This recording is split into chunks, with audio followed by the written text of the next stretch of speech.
Hello everybody, Bentley from Too Damn Many Projects, and today we're going to go over a boat project. And this video is great for you fine folks who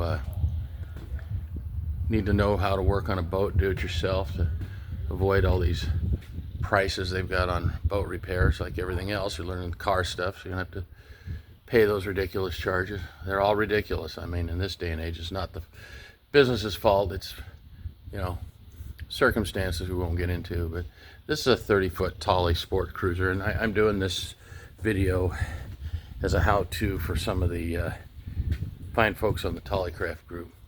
But this boat's been many years of its life on a lake and in dry climate and freshwater, so it doesn't have all the saltwater problems. But you know what? Tollycrafts have rot in certain places, and I'm going to show you right here.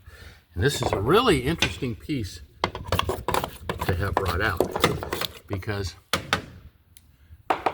this is what holds the fly bridge in place, and it also holds the handrail in place. So you send one of your compadres down the walkway to go to the bow to grab an anchor or help dock the boat. The next thing you know, they're in the water because the handrail pulled out. So we're going to show you how to fix it. It's a common problem on the sport cruiser.